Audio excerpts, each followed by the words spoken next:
They realized all over the world where a dark man was being oppressed, he was being oppressed by the white man. Where the dark man was being exploited, he was being exploited by the white man. So they got together under this basis, that they had a common enemy. And when you and I here in Detroit and in Michigan and in America, who have been awakened today, look around us, we too realize here in America, we all have a common enemy. Whether he's in Georgia or Michigan, whether he's in California or New York, he's the same man. Blue eyes and blonde hair and pale skin. Same man.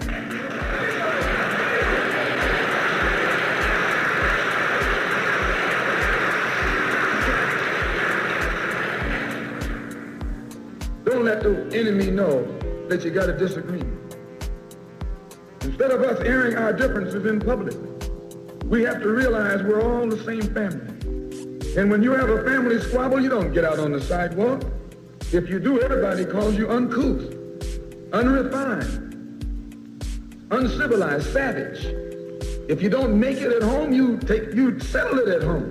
You get in the closet, argue it out behind closed doors. And then when you come out on the street, you pose a common front, a united front.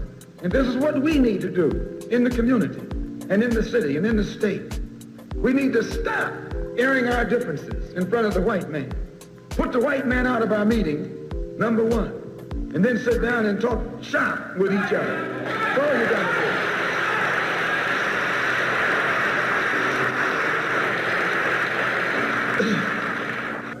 do. These Negroes aren't asking for no nation.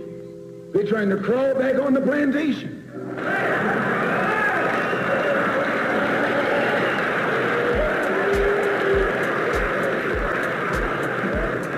A revolution is bloody.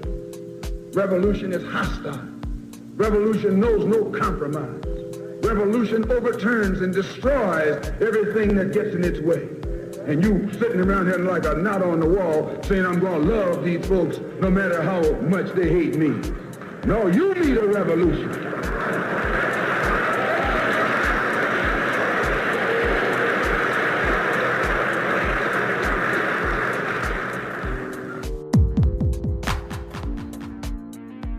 In the last 500 years, black people in this area of the world, we can say that there's no such thing as black culture. What there is what system of racism, white supremacy programs black people to do. You see, in other words, if the system of racism, white supremacy says, you are not going to be scientists. You are not going to be highly functioning doctors and lawyers and teachers. You are not going to have stable family life. You are not going to respect sex. Now, your role is to entertain me so you can jump up and down and sing. You can dance, and yes, you're good at sports. You can do that in some venues. That's what I'm going to allow you to do. I'm not going to allow you to have stable communities, because if you have a Tulsa, Oklahoma, I'm going to burn that down. If you think you're going to stabilize a so-called middle-class community and you're going to have a home that's mortgaged, I'm going to see that those mortgages are foreclosed so that you can be into family dissolution, place of living dissolved. So what we can say is that we have an imposed culture under the power dynamics of racism, white supremacy. See, I can see right now in my mind the picture of Beyonce with her legs wide open at the Super Bowl for last year. It was so appalling to me, I can't get it out of my mind in terms of what has been done to us. Do you understand what I'm saying? So we would be wiser. No, we are trying to get ourselves to the point where we can establish what we would then call black culture, where we will no longer be victims of a system of racism, white supremacy. So once the system of racism, white supremacy has been replaced with a system of justice, that's when we will start talking about our culture.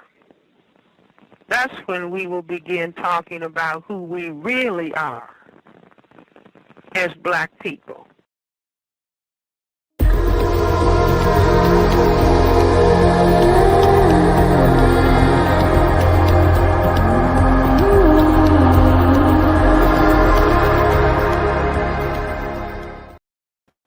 Bismillah wa salatu wa salamu rasulullah wa ba'd. In the name of Allah, may the peace and blessings of Allah be upon His last and final messenger. As to what follows, family, friends, foes, haters, and hatettes, welcome back to the Feachaz. I greet you all in peace and love with no hatred in my heart. Assalamu alaikum wa rahmatullahi wa barakatuh. May the peace and blessings of Allah be upon all of you. And before we begin, as usual, please like, please subscribe, and please share. As you know, we got a lot of haters up in here, and today's topic, it came up because of a WhatsApp post that I got, and I'm going to show you the picture in a few minutes. But when I got this post, I started thinking about, the videos that we do here on the Feachaz, how important this content is, and how there is so much history behind the situations that we are in leading up to this day with the mass oppression of Black people internationally. And one of the most important tools that the enemy has always utilized is the emasculation and the feminization of Black men. It is something that is so old, and the tactic itself is so old, right? That now in our times, we're seeing it as a type of enlightenment. You get me? Because emasculating Black men and effeminizing them and making sure that they are always in positions of need and never in positions of power. This has been our reality since we've basically crashed off of the slave ships. So now what we have is a situation where in 2022, during Pride Month, Pride Month, that the message of the alphabet people has now become part and parcel with the message of Black liberty. And they are no longer separate struggles. Rather, they have become the same struggle. And furthermore,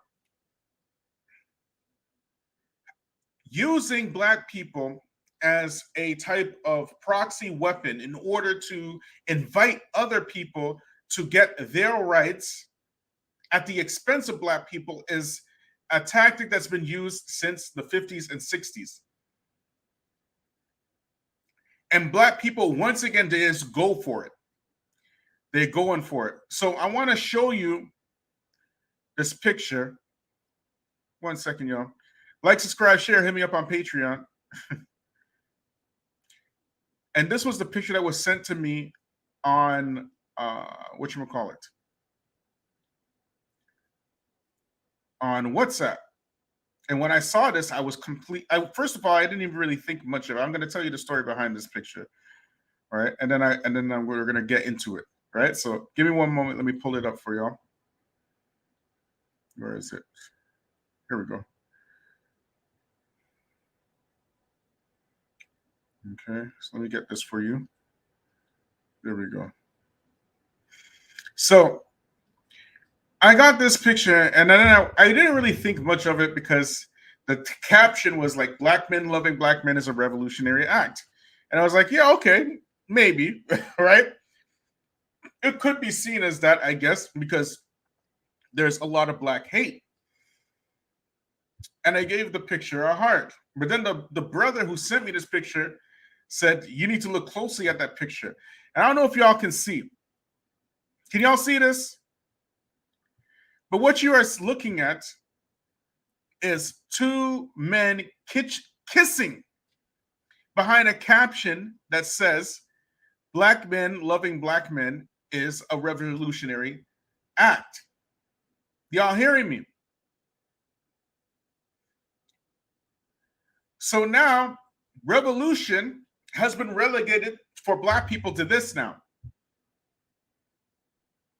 Into certain sexual acts, that's now revolutionary for black folk. Y'all get me? The assault and the attack on black masculinity has reached an all-time apex because people are now bold enough to equate this with revolution. These Negroes aren't asking for no nation. They're trying to crawl back on the plantation.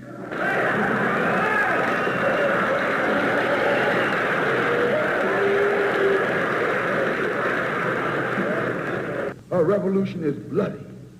Revolution is hostile. Revolution knows no compromise. Revolution overturns and destroys everything that gets in its way. And you sitting around here like a knot on the wall saying, I'm going to love these folks no matter how much they hate me. No, you need a revolution.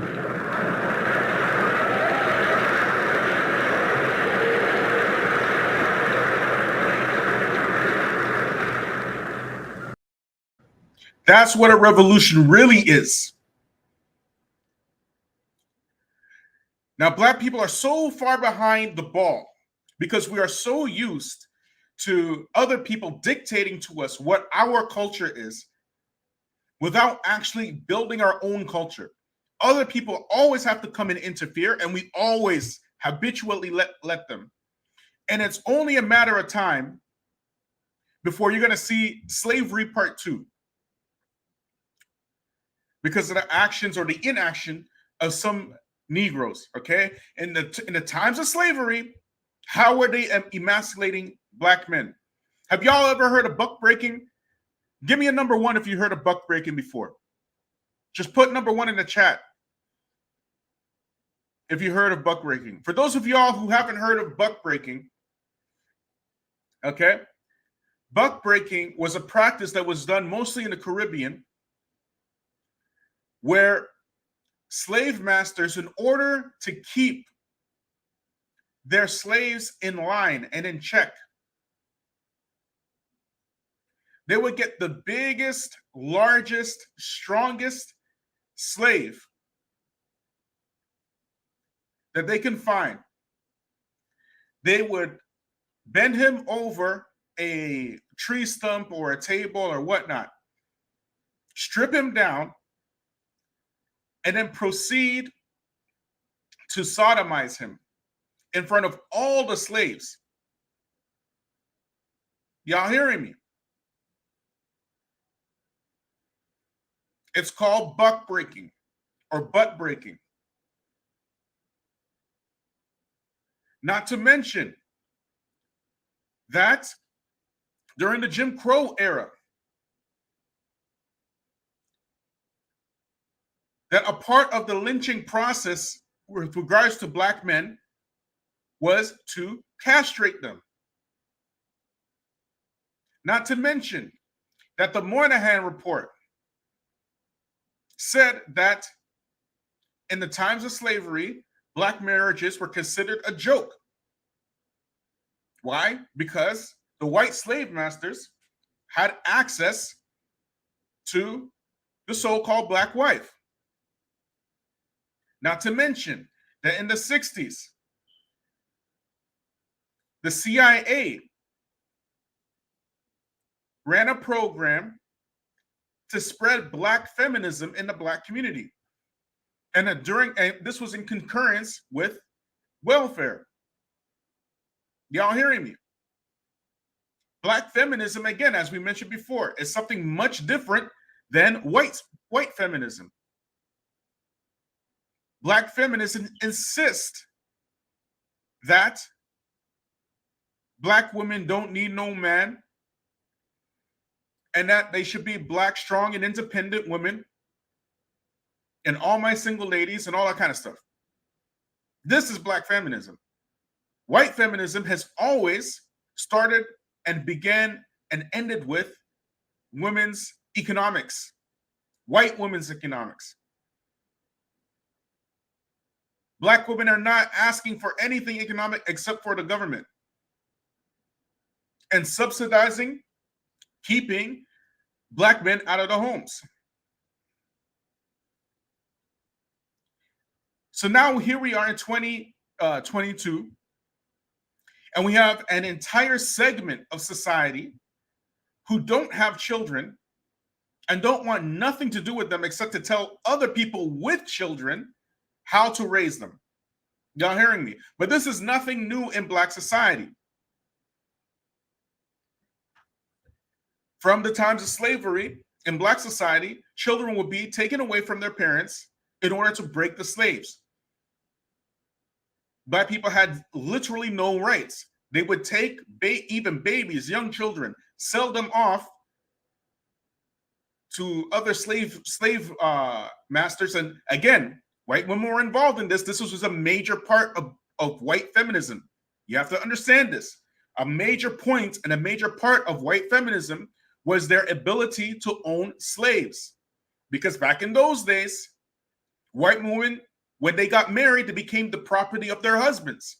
That's why up until this day, the practice of taking your husband's name, that's where it comes from, because the woman becomes the property of their husband. All you black folk with European last names, the reason why you have those European last names is because somebody owned you, just like the white man owned his wife. That's how white feminism started. They wanted to own slaves. They wanted to own land. Because slaves were the most liquid asset at that time. So they would take children away from their parents and sell them. Or away from their mothers and sell them. Now, in 2022, you have the rise of another hostile element in the black community, hiding behind what historically is a historical black issue, which is rights, civil rights. They hide behind that. They become the new Negroes, and they turn around and tell you how to raise your children. And now, loving a black man has become a revolutionary act. And not in, brotherly love. No, not that type of love. Romantic love. You cannot make this stuff up. So now, our debauchery and our degradation is being subsidized. And not just locally, but it's being subsidized internationally. How many of y'all remember that when Barack Obama went to Kenya, he demanded that the Kenyan president give rights to the LGBTs and whatnot, demanding that. This is an international gang. Y'all hearing me? And this struggle, this gang, is being funded at every level of black society to turn your attention away from black issues and now start caping for people who are literally telling you how to raise your children who are not in your family, okay? Literally are telling you how to do that. They're literally in your schools demanding teachers. And it's a tough situation for teachers because what can they do? They really are not the power. Teachers are not the power. And there is an education crisis at hand right now. And a big part of it just happens to be the same people who are talking about a man, black man loving black men is a revolutionary. And let me pull that picture up again so y'all can see. We're going to share it again so y'all can see. What is the Revolutionary Act? This is the Revolutionary Act.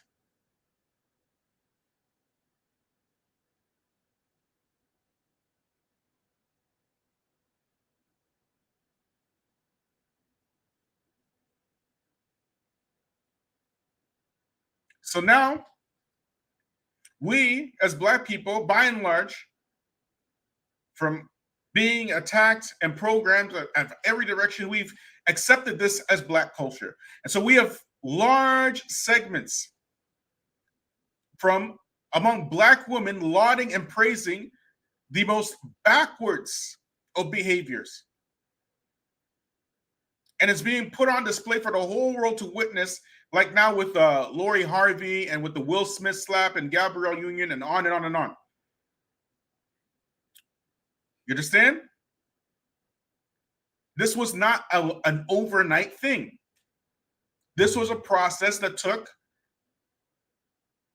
60, 70 years, maybe 80 years. This entire process to split, to cause this type of warring between Black men and Black women and then call it Black culture.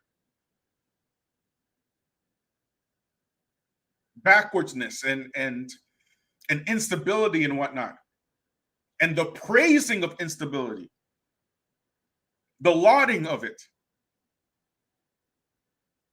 And how Stella got her groove back and all this kind of craziness.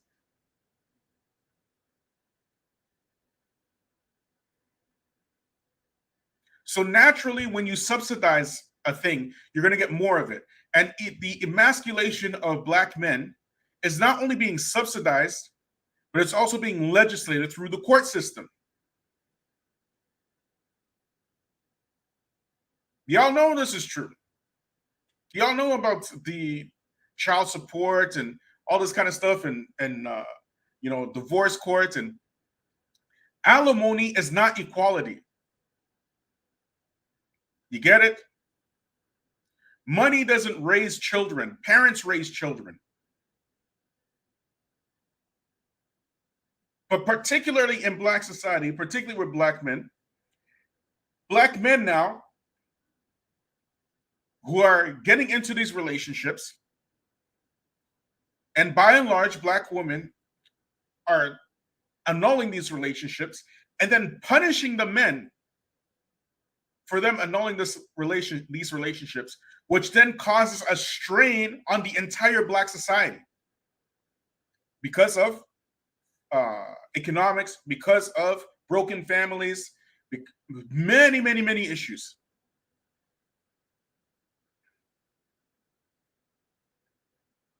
And then you have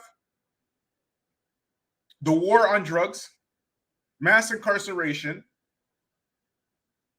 all kinds of madness happening. Okay?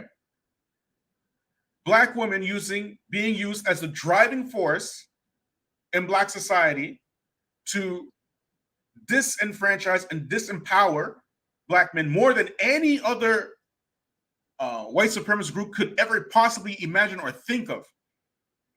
Because in Black society, the Black women are the power, not the men. And power is never just handed over.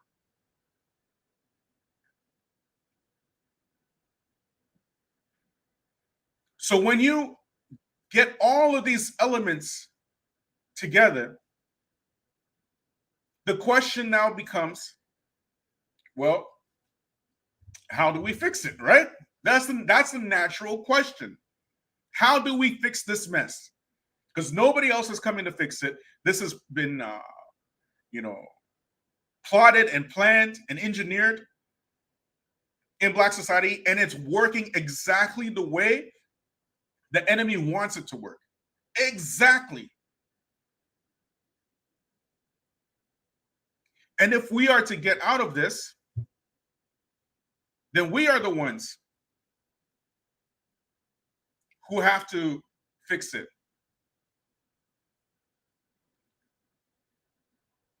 We can't be depending on anybody else. Now, if you so-called men, you black males who want to go from boy to man, if you keep insisting on that, I'll make a deal with you. I will not allow you to ever be a man, because there's only one man in this house, the house being the entire world, and that man is white, okay? But if you black boys want to go from boyhood to manhood, I'm not going to let you. But I'll tell you, I'll make a deal. Tell you what I'm going to do. You can go from boy to woman. Oh, no. Now, if you put on a dress and start switching around like your sisters, and I'll have most of you raised up in a house full of nothing but females, so you'll learn how to put on the clothes and the lipstick and all of that. I mean, so sit there and watch your mother and your sister get dressed. You get dressed right alongside of them. I'll have maybe about 4 or 5 generations of you doing that. So you'll be real comfortable in walking behind your mothers and sisters looking just like them, acting just like them, twisting just like them, looking for a boyfriend like them, because that's what you hear them talking about on the phone. My boyfriend, my boyfriend, my boyfriend. All right? And so you'll be looking for some fella, a male, to come and pick you up and take you for a ride in your new high heels that you borrowed from your sister. Oh, wow. And you are a male. The white supremacists are very scientific in what they do, so they got a lot of us hooked at an early age.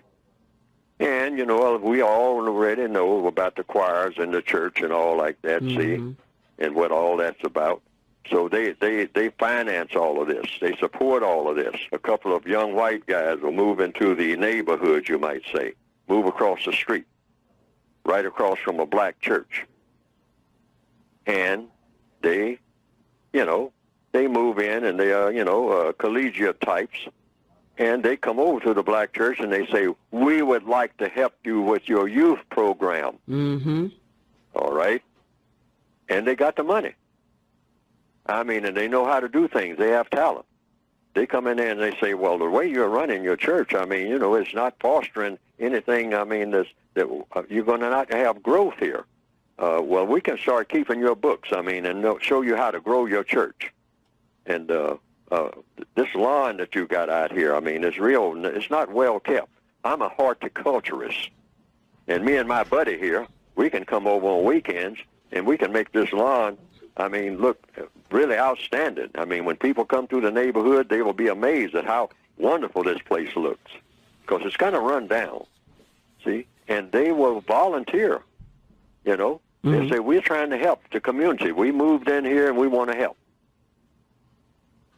And see, and then they get in charge of the little boys program. So you want to know why your son is acting the way that he is when he comes home. I mean, he's beginning to act peculiarly. That's because these two white supremacists, which is what they are, when they do this type of thing, have infiltrated you right under your nose. Tell me that's not happening. You know how long ago Dr. Neely Fuller said this? And then you have segments of Black society still defending this stuff. They'll defend it. So, us, particularly the Muslims, we not only is it imperative to push and defend Black family and Black rights and these type of things, particularly Black family and Black masculinity. Not only is it imperative to do that. But we as individuals, we have to strive for excellence. Because when you strive for excellence for yourself as an individual, you are helping the community by and large. And because so many of us are facing incredible amounts of trauma, and nobody's coming to help us, there has to be a spiritual aspect to that, and that's why it's particularly the Muslims. Because this warfare that we're facing is not just an economic warfare or a cultural war. There's a spiritual aspect to this warfare that we're facing right now. And for you to tell your boys and your men it's okay to be weak, what you are doing is that you are disarming the class that is supposed to be come and defend our society. You disarm them. Who is afraid of a man in a dress? Are any of y'all afraid of that? Is anybody on earth afraid of moisture? Who's afraid of a dude wearing makeup and wigs and stuff? Does that look scary? Does that act scary?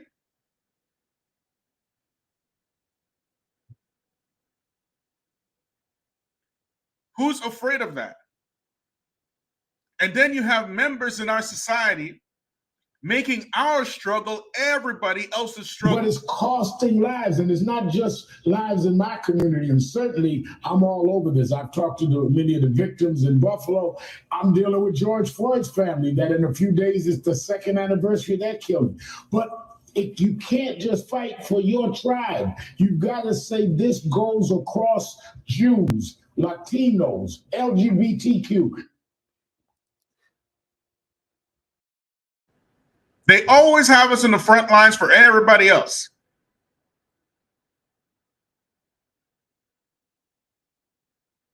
So it's easy for them to put up stuff like, let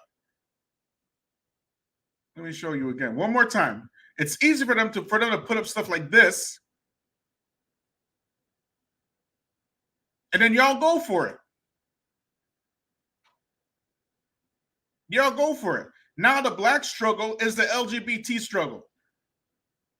Black Lives Matter. Have they ever, fought for Black Lives, the organization? Barack Obama, has he ever done anything for black people? These groups do a hell of a lot for the members of society who don't even like family. And they tell you how you should run your family, even though they don't do family.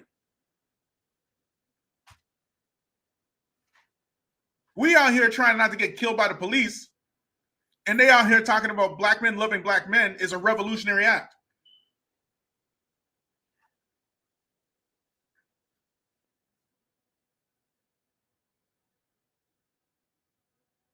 So now,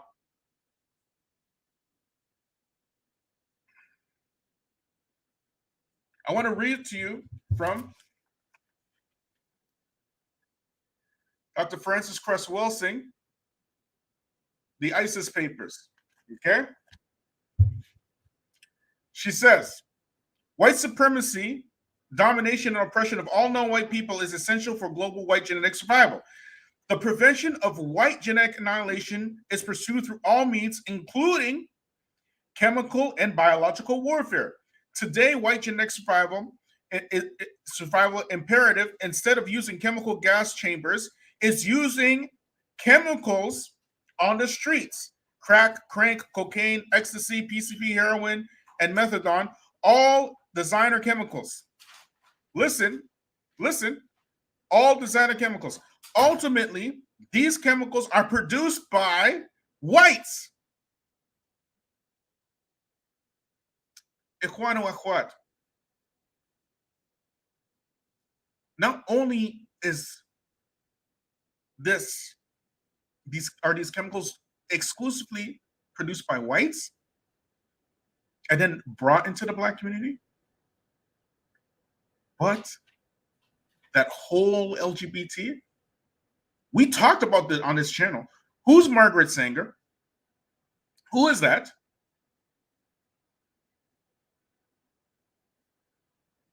Who is whatchamacallit, J. Edgar Hoover?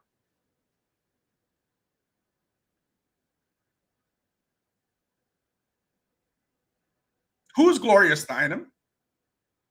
Even you can include Barack Obama in that list as well, if we're being real. All of these members of Moist Society and was pushing moisture to black folk. And it really took off with Barack Obama. Why? Because we've seen him as one of us. They've been trying to push this stuff since the early 1900s in black society. Remember, Margaret Sanger, she wanted to use it as a eugenics method.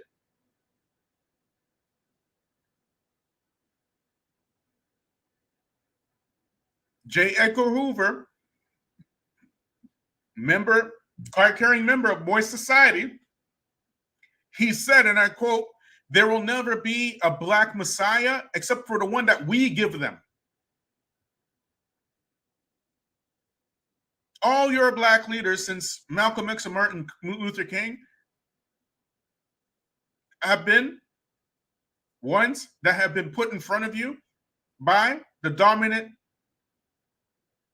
actors of human beings of society.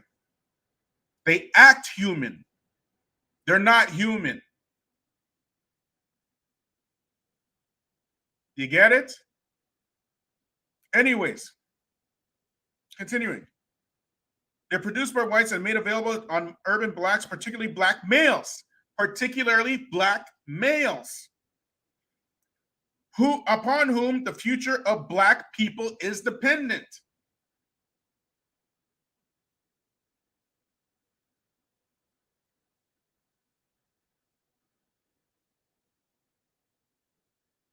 The core dynamic of white genetic survival eventually leads white to a major act of genocide.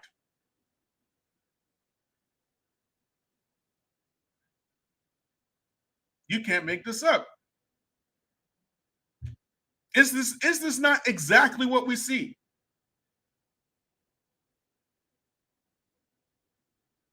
Okay? Destruction of genes of non-white people or toward genocidal imperatives, such as the genocide occurred in Nazi Germany, wherein a Semite and Gypsy populations were classified as non-whites and therefore were destroyed.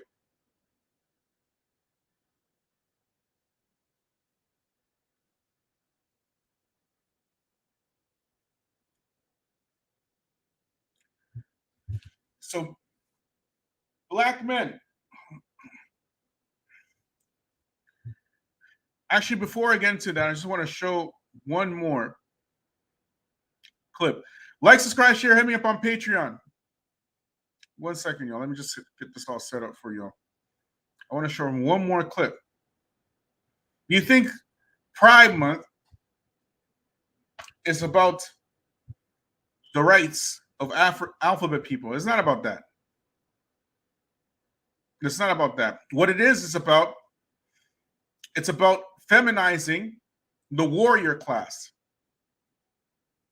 particularly and specifically within black society.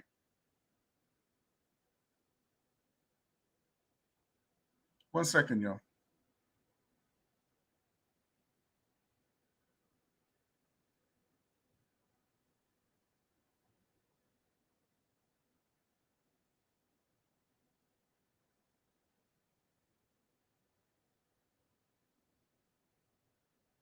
I mean, I'm a conspiracy theorist to a degree. Like when I connect dots that maybe shouldn't be connected, I don't know. But certain dots, like when I see that they put every black man in the movies in a dress at some point in their career, I'll be connecting them down like, wow, all these brothers gotta wear a dress. That's happened to me. I'm doing a movie with Martin. Yeah. The movie's going good. So I walk in the trailer. Before we continue, All I want you to do is in the comments, put any black actor or athlete or athlete's child that you know has worn a dress. Just put it in. Put it in the comments, please. So we can this right here, David Chappelle, he said this like 10 years ago, maybe 10 or 15 years ago. Okay? Let's see if he's capping. Put every black actor you know or black entertainer that has worn a dress. Okay? Go ahead. I'm like, man, this must be the wrong trailer because there's a dress in here. They come in. The writer comes in. I think he's the writer. He's like, Dave, listen, we got this hilarious scene where Martin's sneaking out of jail. So he disguises you as a prostitute. And he put this dress on. And, what? A prostitute? No, I'm not doing that. I don't feel comfortable with that. That should have been in the discussion. What? You don't feel comfortable with it? I mean, it's a hilarious bit. All the greats have done it. So, well, if all the greats have done it, it's kind of hacky, right? You're right. So why don't we just not do it? Because I don't feel comfortable wearing a dress. Oh, come on, Dave. Listen, we got it all set up. We're supposed to shoot. Every minute you waste costs this much money. You know, the pressure comes in. He said, I'm not wearing no dress, man. I'm funnier than a dress. Just give me something funny to say. I don't need to wear no dress to be funny. What am I, Milton Berle? You know, we're going like this. And then finally he's like, and he leaves. And then like the director comes, Dave, it really would be great if you wear the dress. What is wrong? What is this, Brokeback Mountain in here? So then, wear the dress. I don't want to wear the dress. I want to wear this dress. You know what I mean? This is, oh, gosh, it's so difficult. They leave. Now the producers comes, come on, David, would be so great. I mean, and then I started thinking about it. All the comics that I've seen, man, you know, strong brothers, why they be putting us in these dresses? But the minute it was clear, I was adamant. I'm not wearing a dress. I'm not wearing the dress. All right, fine. Think of something else. Guy comes back 10 minutes later. The whole new scene. Hot damn, how did you write the scene so fast? You know, it's like, so you got to take a stand.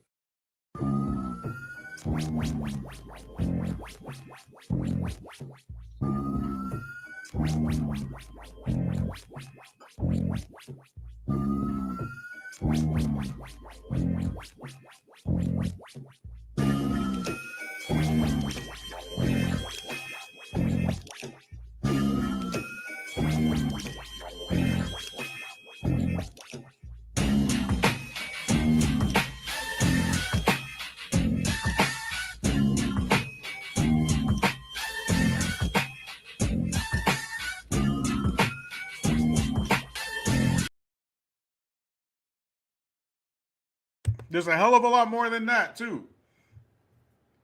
I put in the chat Wesley Snipes, Zaya Wade, that's Dwayne Wade's son. Yep, that's right. Jamie Foxx, Martin Lawrence. Martin Lawrence, the same actor he was acting with. Martin Lawrence.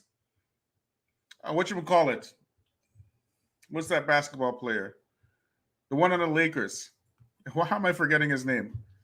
Magic Johnson, his son. Tyler Perry. You could probably name more. You could probably name, less, or it'd be quicker to name the black actors who didn't wear dresses.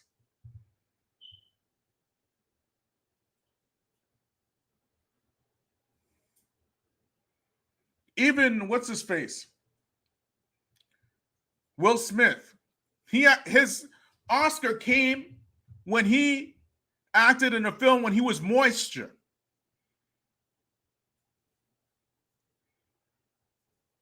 You get it? Off the top of the head, I know maybe 3 or 4 black actors that I know for a fact they never wore no dress. Bill Cosby, Dave Chappelle, who else? I don't know. I can't think of anybody. But it's so easy to name the ones who wore dresses. Jaden Smith. So father and son both wore dresses. Both of them.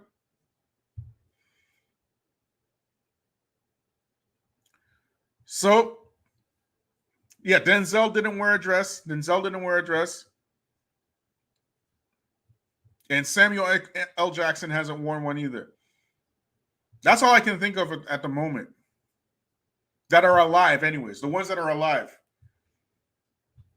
The ones that are dead is a different story because that dress thing, it really took off in the 80s and the 90s.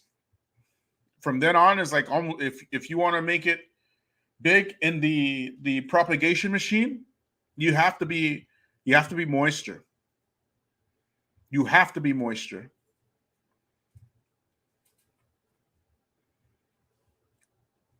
So no doubt that black masculinity, is under attack. Like, no doubt about it, right? We already know about it. However, for those of us who are essentially like moving on from the rest of the debaucherous, played out, brainwashed black society, and we're not playing with you Negroes no more, right? Like, straight up, we are not trying to save you. When the crap goes down and you want to put whoever, Zaya Wade, in the front lines to help defend you and stuff, right? We will not be there to save you.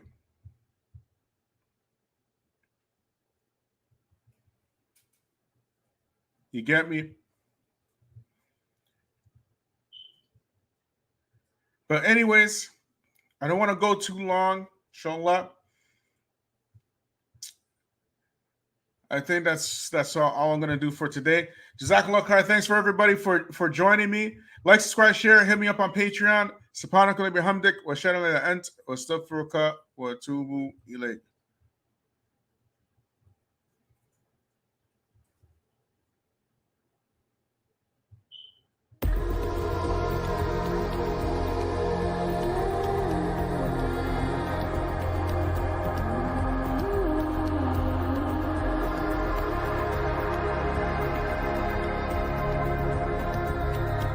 We are the Muslim wing of the black grassroots.